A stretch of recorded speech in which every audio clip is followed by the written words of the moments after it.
नमस्कार, खबर उत्तराखंड में आप सभी का स्वागत है। मैं हूं आपके साथ ऋषि शुक्ला और करेंगे खबरों का, लेकिन उससे पहले एक नजर सुर्खियों पर। बद्री केदारनाथ में उमड़ा आस्था का सैलाब। अब तक 17.51 लाख से अधिक श्रद्धालुओं ने किए दर्शन। उत्तराखंड पीसीएस परीक्षा 2024 का परिणाम जारी। जसप्रीत कौर ने किया टॉप, 9 डिप्टी कलेक्टर मिले। एम्स ऋषिकेश में गंभीर मरीजों को नहीं मिल रहा बेड। स्वजन 113 किलोमीटर दूर से लौटने को मजबूर।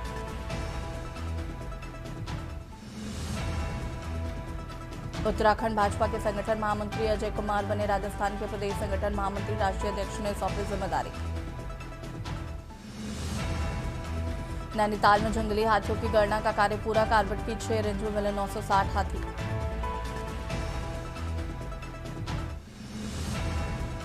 उत्तराखंड में आज भी बिगड़ा रहेगा मौसम। पहाड़ों पर बारिश और बर्फबारी के असर। आंधी तूफान का येलो अलर्ट। आप देख रहे हैं के न्यूज, खबरों का सारथी।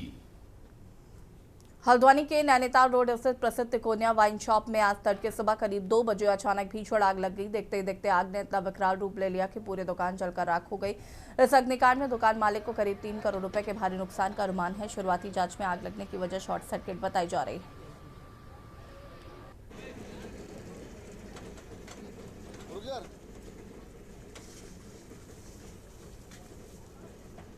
खोल उसे।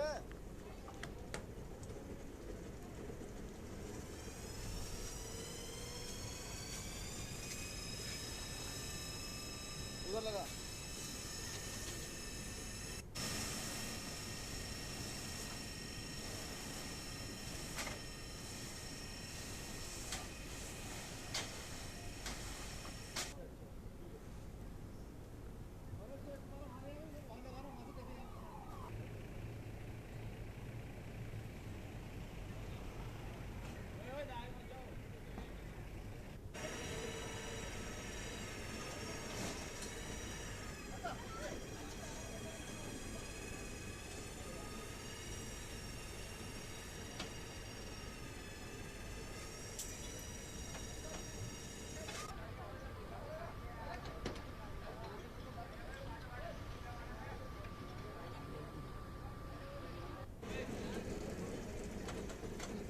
रुक।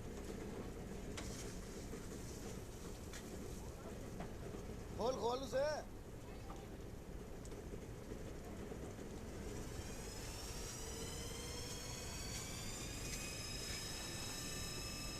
उधर लगा।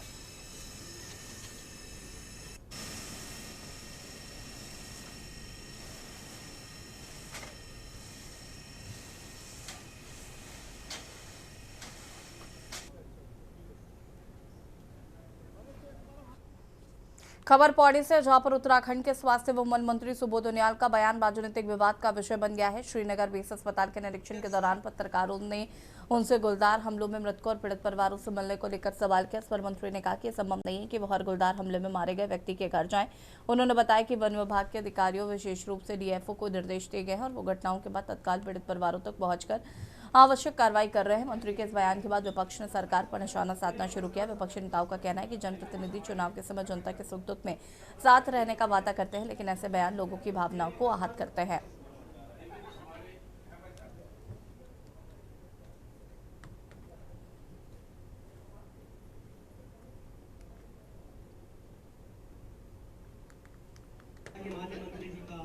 मैंने भी अभी उनका जो इंटरव्यू था देखा है और मैं सोचता हूँ हमें शर्म आ रही है। और क्योंकि माननीय सुबोध उनियाल जी और मेरे बहुत व्यक्तिगत संबंध, पारिवारिक संबंध रहे हैं और मुझे आज बहुत दुख हो रहा है कि जो घायल हो रहे हैं या जिनको मारा जा रहा है जंगली जानवरों के द्वारा, ये जो आग के कारण शहीद हो गए, आग के कारण झुलस गए, मर गए, उस पर पीड़ा व्यक्त करने के बजाय, उस पर दुख व्यक्त करने के बजाय आप अगर इस तरह की बात करोगे, कभी कहोगे कि भाई उनकी कोई नेता कहती है, महिला नेता, कि भाई किसने कहा कि जंगलों में घास काट, जंगलों में आप जाओ, अरे हमारा पहाड़ की संस्कृति है। पूछ के आएगा, मैं अभी भी कह रहा हूँ, मतलब इस मुझे पत्रकारिता का स्तर होना चाहिए। पत्रकारिता इतने निम्न स्तर में चली गई कि अगर कोई बात किसी का गाँव, अगर धन सिंह जी के गाँव में भाग गया तो क्या धन सिंह जी की जिम्मेदारी है? अरे जंगली जानवर है, जंगली जानवर, जंगल के आसपास हमारे सारे गांव बसे हुए हैं, बाघ कहाँ चल जाए? हमारा प्रयास ये है कि मानव वन्य जीव संघर्ष को कम किया जाए। हमारा प्रयास ये है कि वनाग्नि को जन सहयोग से कम किया जा सके। और अगर आप देखेंगे 4 लाख रुपए जो मुआवजा मिलता था, विगत वर्ष हमने उसको 6 लाख किया, इस साल में 10 लाख करने का काम किया। खबर देहरादून से, जहां पर आगामी मानसून सीजन को देखते हुए देहरादून के जिलाधिकारी डॉक्टर आशीष चौहान ने आपदा प्रबंधन की तैयारियों की समीक्षा की है। बैठक में उन्होंने सभी संबंधित विभागों को 7 दिनों के भीतर विस्तृत माइक्रो प्लान तैयार कर प्रस्तुत करने के निर्देश दिए हैं। डीएम ने केवल कागजी कार्रवाई तक सीमित नहीं रहना चाहिए, बल्कि जमीनी स्तर पर प्रभावी तैयारियां सुनिश्चित करनी चाहिए।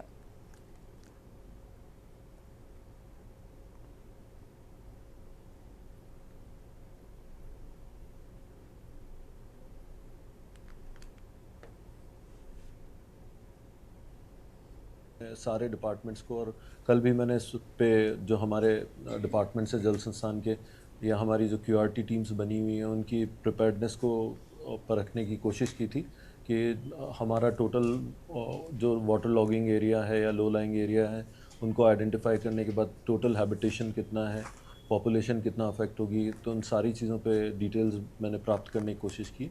अभी मीटिंग में और क्लैरिटी जो मिलेगी अकॉर्डिंगली मेरे डायरेक्शंस कंसर्निंग डिपार्टमेंट्स को दिए जाएंगे। खबर देहरादून से, जहां भाजपा के राष्ट्रीय अध्यक्ष नितिन नवीन के प्रदेश दौरे के दौरान आयोजित विधायकों और सांसदों की महत्वपूर्ण बैठक में आगामी 2027 विधानसभा चुनाव मिशन रिपीट को लेकर व्यापक चर्चा की गई। बैठक में पार्टी के जनप्रतिनिधियों ने खुलकर अपने विचार और सुझाव चिंताएं व्यक्त की हैं और लैंसडाउन से भाजपा विधायक दिलीप रावत ने बैठक की जानकारी देते हुए कहा कि भाजपा में आंतरिक लोकतंत्र बेहद मजबूत है और पार्टी का हर नेता एवं कार्यकर्ता अपने विचार खुलकर रख सकता है।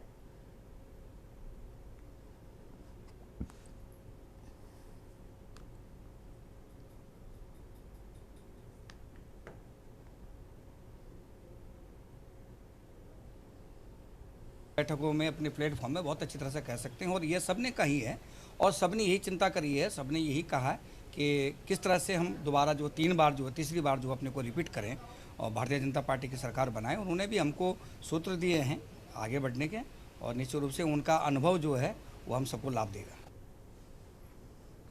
खबर देहरादून से, जहां पर उत्तराखंड के कृषि मंत्री गणेश जोशी ने सासपुर ब्लॉक में डाके गांव में देशव्यापी खेत बचाओ अभियान का शुभारंभ किया है और यह अभियान 1 जून से 30 जून तक पूरे प्रदेश में संचालित किया जाएगा। अभियान का उद्देश्य किसानों को मृदा संरक्षण, संतुलित उर्वरक उपयोग और वैज्ञानिक खेती के प्रति जागरूक करना है। कार्यक्रम के दौरान कृषि मंत्री ने विभिन्न विभागीय स्टॉलों का निरीक्षण भी किया और किसानों को उपलब्ध कराई जा रही योजनाओं और सुविधाओं की जानकारी ली है।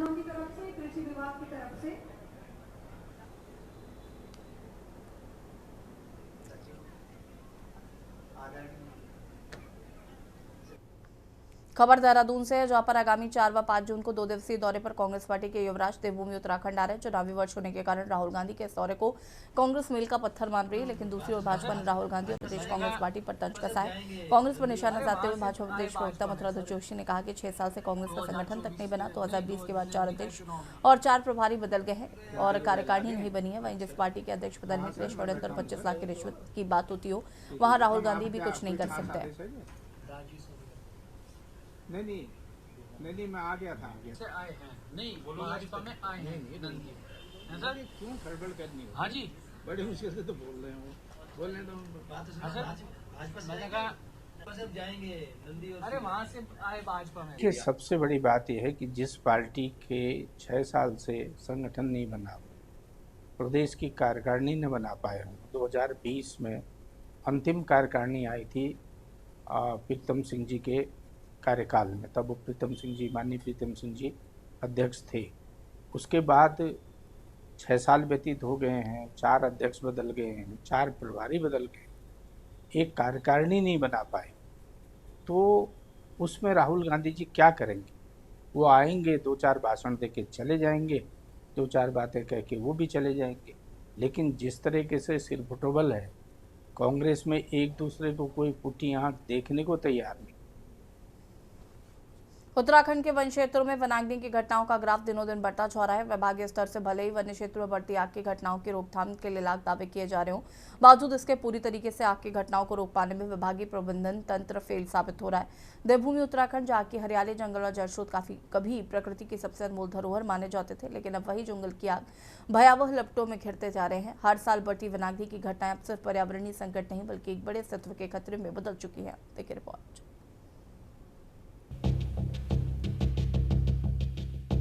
उत्तराखंड की अर्थव्यवस्था का बड़ा हिस्सा पर्यटन और प्राकृतिक संसाधनों पर निर्भर करता है, लेकिन जब जंगल जलते हैं तो उसका सीधा असर पर्यटन उद्योग पर भी पड़ता है। धुएं और प्रदूषण से पहाड़ी क्षेत्रों की प्राकृतिक सुंदरता प्रभावित होती है और पर्यटक दूर रहने लगते हैं। हालांकि वन विभाग की ओर से फायर लाइन, ड्रोन मॉनिटरिंग और त्वरित राहत टीमें जैसी व्यवस्थाएं की जा रही हैं, लेकिन विशेषज्ञ मानते हैं कि सिर्फ सरकारी प्रयास काफी नहीं होंगे। स्थानीय लोगों की भागीदारी, जंगलों की वैज्ञानिक निगरानी और वन संरक्षण के प्रति जागरूकता बेहद जरूरी है। देवभूमि के जंगल सिर्फ पेड़ नहीं बल्कि यहाँ की संस्कृति, जल जीवन और भविष्य का आधार है। अगर वनाग्नि की बढ़ती घटनाओं पर समय रहते काबू नहीं पाया गया तो आने वाले वर्षों में इसका असर सिर्फ जंगलों तक सीमित नहीं रहेगा, बल्कि इंसानी अस्तित्व भी इसकी भारी कीमत चुकाएगा। वहीं इस पूरे मामले पर जब सवाल पूछा गया वन मंत्री से तो पत्रकारों पर ही बिखरते नजर आए। उनका ये वीडियो इस समय गंभीर मुद्दे पर बोलना काफी चर्चाओं में है। साथ ही स्थिति पर सरकार सब सामान्य करने का दावा तो करती दिखाई दे रही है, लेकिन जहां से शुरुआत की थी आज भी वही खड़ी है, यानी कि करोड़ों की वन संपदा धू-धू कर दिन रात सुलग रही है, जिस पर राजनीति का पारा भी आसमान में दिखाई दे रहा है। साथ ही जंगली जानवरों का भय अलग सताता दिखाई दे रहा है। पूछ के आएगा, अभी भी कह रहा हूँ, मतलब मुझे पत्रकारिता का स्तर होना चाहिए। तो पत्रकारिता इतने निम्न स्तर में चली गई कि अगर कोई बात किसी का गाँव, अगर धन सिंह जी के गाँव में भाग गया तो क्या धन सिंह जी की जिम्मेदारी है? अरे जंगली जानवर है, जंगली जानवर, जंगल के आसपास हमारे सारे गांव बसे हुए हैं, बाघ कहाँ चल जाए? हमारा प्रयास ये है कि मानव वन्य जीव संघर्ष को कम किया जाए। हमारा प्रयास ये है कि वनाग्नि को जन सहयोग से कम किया जा सके। और अगर आप देखेंगे 4 लाख रुपए जो मुआवजा मिलता था, विगत वर्ष हमने उसको 6 लाख के स्थान में 10 लाख करने का काम किया। को बताना चाहूंगा, पिछले कल जो आग लगी है उससे अनेक से बागवानों को नुकसान हुआ है। आपको बताते चले, ये जहां मैं अभी इस वक्त मौजूद हूँ, ये मेरा खुद का बगीचा है जो जलकर पूरी तरीके से राख हो चुका है। और मेरा ही बगीचा नहीं बल्कि मेरे इस बगीचे के साथ साथ 8 से 10 और बगीचे और लगभग 4 से 5 छानियां जो इस आग की चपेट में आई है। आपको बताते चले, ये ग्राम पंचायत कूना के खेड़ा डोहरा और खेड़ा बोराड़ में भारी नुकसान हुआ है। देखिए, बड़े दुर्भाग्य की बात है कि धामी जी अपने चेहरे को चमकाने के लिए अखबार के माध्यम से, चैनलों के माध्यम से रात दिन एक किए हुए हैं। दूसरी ओर पूरे उत्तराखंड में जरा सी गर्मी क्या पड़ी, पूरे वन जो है आग की चपेट में आ चुके हैं। जंगली जानवर परेशान है, गांव में पानी नहीं है, ग्रामीण अपने हाल में जीने को मजबूर हैं। ऐसे में धामी जी का घूम घूम कर अपना चेहरा चमकाना यह बताता है कि इन्हें ना तो उत्तराखंड की चिंता है, ना उत्तराखंड के नागरिकों को अग्नि से बचाने की है। देखिए, पहाड़ों में बहुत बुरा हाल है, पहाड़ों में बहुत ही बुरा हाल है। कल रात को भी मैं जब एक जगह से आ रहा था तो वहाँ पे गजा और खाड़ी के बीच टेहरी गढ़वाल में भयंकर आग लगी हुई है, भयंकर। और ऐसी जगह जगह पर पूरे पहाड़ में गढ़वाल मंडल से लेकर कुमाऊं मंडल तक हर जगह पर, हर 15-20 किलोमीटर पर जंगलों में आग लगी हुई है। तो मैंने ये कहा कि एक तरफ सरकार बोल रही है कि भाई लोग मांग कर रहे हैं सरकार से कि बाघों से बचाओ। बाघ जब जंगलों में आग लगेगी तो बाघ रिहायशी इलाकों में ही तो जाएगी। हमने अपने सभी कार्यकर्ताओं से कहा है कि आग की रोकथाम के लिए जो उनसे हो सकता है वो करना चाहिए, जन जागरण के कार्यक्रम भी करने चाहिए। और फॉरेस्ट डिपार्टमेंट से भी हमारा एक प्रतिनिधि मंडल कल माननीय वन मंत्री से मिला है। हमने उनसे भी आग्रह किया कि फॉरेस्ट के जितने भी कर्मचारी हैं। हैरानी की बात करें तो जनपद मुख्यालय के बड़ेठी क्षेत्र में स्थित पोखू देवता मंदिर के समीप हाल ही में देर रात्रि जंगल में अचानक भीषण आग भड़क उठी। देर रात लगी आग ने कुछ ही समय में विकराल रूप धारण कर लिया। तेज हवाओं और सूखी वनस्पतियों के कारण आग तेजी से फैलती चली गई और इसकी लपटें आवासीय बस्ती तक और गंगोत्री राष्ट्रीय मार्ग के बेहद करीब तक पहुंच गई। रात के अंधेरे में जंगल में उठी आग की ऊंची लपटों और धुएं को देखकर क्षेत्र में अफरा तफरी मच गई। स्थानीय लोगों के साथ ही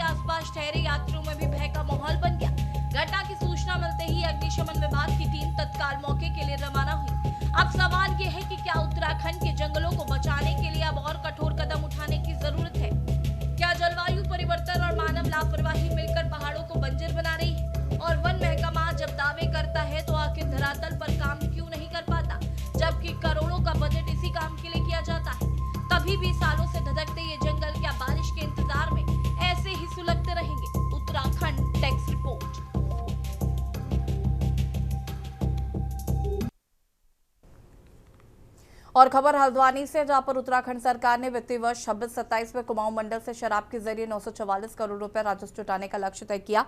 राजस्व बढ़ाने के लिए मंडल में 40 नई शराब दुकानों का आवंटन किया गया है। वहीं ओवर रेटिंग पर रोक लगाने के लिए आबकारी विभाग ने सभी दुकानों पर रेट लिस्ट, आबकारी निरीक्षक का मोबाइल नंबर और शिकायत के लिए QR कोड लगाना अनिवार्य कर दिया है। संयुक्त आबकारी आयुक्त के कांडपाल ने कहा कि ग्राहक तय कीमत से अधिक वसूली होने पर QR कोड स्कैन करके सीधे ऑनलाइन शिकायत दर्ज करा सकेंगे।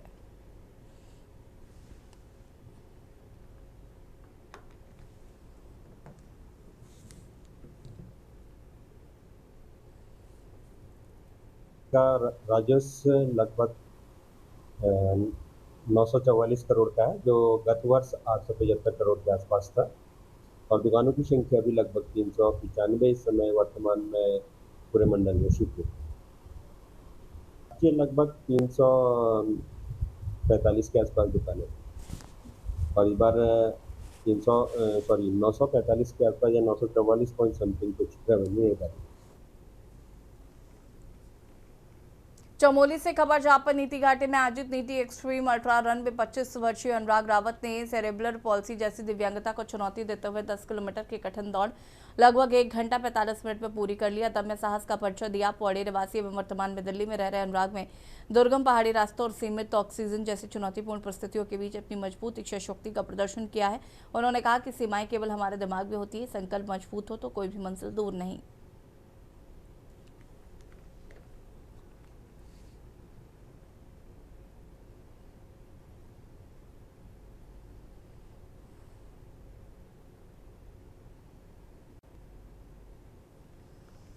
खबर हरिद्वार से, जहां सोमवार सुबह हुए बस हादसे का सीसीटीवी फुटेज सामने आया। फुटेज में एक डंपर बस को टक्कर मारकर दीवार को तोड़कर घुसता हुआ नजर आ रहा है। सीसीटीवी फुटेज में साफ नजर आ रहा है कि मुड़ रही बस डंपर की टक्कर लगने के बाद तुरंत पलट गई। पुलिस का कहना है कि मामले में प्रथम दृष्टया दोनों वाहनों के ड्राइवरों की लापरवाही उजागर हो रही है। जांच के बाद जरूरी कार्रवाई की जाएगी।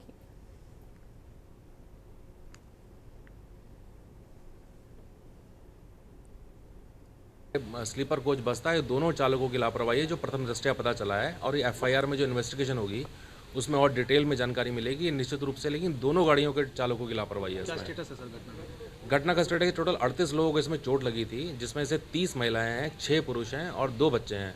और इसमें एक महिला की मृत्यु हुई है और नागौर राजस्थान के रहने वाले हैं। FIR लिख रहे हैं। इन्वेस्टिगेशन में जो भी सामने आएगा आपसे शेयर करेंगे, लेकिन निश्चित रूप से इसमें जो शुरू में जानकारी मिली है, जो फुटेज देखा गया है या जो आई विटनेस है, वो ये बता रहे हैं कि बस वाले की भी गलती है, ट्रक वाले की भी। जनपद पौड़ी में शराब पीकर वाहन चलाने वालों के खिलाफ पुलिस का अभियान लगातार जारी है। एडिशनल एसपी मनोज कुमार ठाकुर ने बताया कि कोटद्वार समेत जिले के विभिन्न थाना क्षेत्रों में पुलिस द्वारा सघन चेकिंग अभियान चलाकर शराब के नशे में वाहन चलाने वालों के खिलाफ सख्त कार्रवाई की जा रही। नहीं, ऐसा नहीं है कि पुलिस कार्रवाई नहीं करती है। पुलिस समय समय पे चेकिंग करती है और ख़ास तौर पे जो नशा करके गाड़ियां चला रहे हैं इन पे तो एक विशेषकर अभियान चल रहा है और रोज़ ही कई ऐसे जो वाहन चालक हैं उनके खिलाफ चालानी कार्रवाई की जा रही है और आगे भी की जाएगी।